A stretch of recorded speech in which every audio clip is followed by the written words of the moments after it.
Chances are the library you're picturing in your head right now, it's probably a total relic. Today, we're digging into some findings from a recent global conference that showed just how radically things have changed. We're about to see how the quiet, dusty library of the past is morphing into a high-tech, community-focused powerhouse for the 21st century. So let's get right into it. No, seriously, just take a second. What pops into your head? Is it endless shelves of dusty books? Absolute silence with the super stern librarian shushing everyone? Yeah, hold on to that thought, because we're about to blow it wide open. Yeah, that old cliche, it's pretty much dead. Where we used to think silent, now it's all about dynamic, collaborative energy. What was once just a building for books is now this awesome tech-filled community space, a blend of the physical and the digital. The whole idea of what a library is has just completely shifted. So how in the world did this happen? Well, we're going to walk through this transformation together, step by step. First, we'll look at how the whole idea of the library got a major rethink. Then we'll dive into the new tech that's making it all possible. We'll talk about this game-changing philosophy called open science and see how everything is being designed around people, putting them first. And finally, we'll meet the new kind of librarian needed for this new age and really get why today's library is so much more than just a place for books. Okay, let's start at the very beginning, with the library reimagined. The single biggest change is this move to what they're calling a hybrid model. And look, this isn't some fight between physical books and digital files. Not at all. It's about making them work together to create this seamless, whole new kind of experience.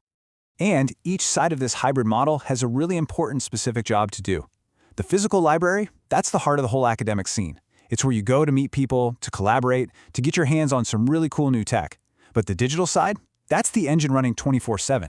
It gives you access anytime, anywhere, make sure resources are safe from, disasters, and make sure everyone can be included. All right, so if the library is this whole new kind of space, what do you actually put in it? That brings us to the new tech toolkit. And we're not just talking about getting faster computers here. Oh no. We are talking about tools that basically turn the library into a high-tech creative workshop. Yeah, forget everything you thought about just borrowing books. Today's academic libraries are offering things like 3D printing, full-on video editing suites, even virtual reality training to help students build confidence. And get this, some are even using video games to become these can't-miss, super engaging spots on campus. It's a total reinvention of what a library can even offer. And you knew it was coming, right? We have to talk about AI. But this isn't just some buzzword they're throwing around. It's a seriously practical tool. Librarians are using it to make cataloging way faster, to give customized support to students who might have health issues, and some places, like Humboldt University in Berlin, are even building their own secure AI models. Why? To keep user data safe. That's pretty smart. So we've got these incredible new spaces, these amazing new tools, but what's it all for? Well, it's all in service of a much bigger idea, a new philosophy that is totally sweeping through the academic world, the open science revolution. And this isn't just about cool tech. It's a deep, fundamental shift in how we even think about knowledge. So what is open science? At its heart, it's a movement to just tear down the walls. The whole point is to make research data, academic journals, and all those educational resources totally free and available to absolutely everyone. It's even promoting something called citizen science, which is basically inviting you, the public, to get involved in real research. And this is not just some abstract idea, okay? It is having a huge impact in the real world. In Greece, for instance, there's a central group called Hellenic that's coordinating this whole effort for all their academic libraries. And on a global scale, these open science projects are providing life-changing support and access to information for people living in conflict zones, literally empowering them with knowledge. But look, a big philosophy like openness and access, it only really matters if it actually changes the real-world experience for the people using the library, right? And that brings us to maybe the most important shift of all, putting people first. The modern library is being totally redesigned from the ground up, all around the user. I mean, this quote from a student really says it all, doesn't it? The library is becoming this third space. It's not just a sterile place to study anymore. It's this cozy, welcoming spot that's somewhere between your home and the university, a place where you can actually feel comfortable. And they're making this happen with some really simple but brilliant practical changes. Imagine this, spaces that can completely change in just a few minutes, with furniture on wheels that you can move around. You can find a dedicated quiet spot for some deep focus work, and then, a little later, roll some things around and create a group workstation for a project. It's all about flexibility, right down to making sure there are more than enough places to charge your devices. It's about giving students control. And wow, our library is getting creative when it comes to supporting students.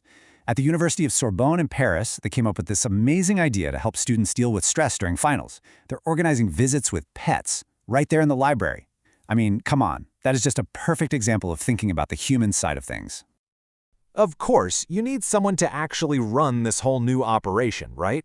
And that brings us to the 21st century librarian, who is evolving just as quickly as the library itself.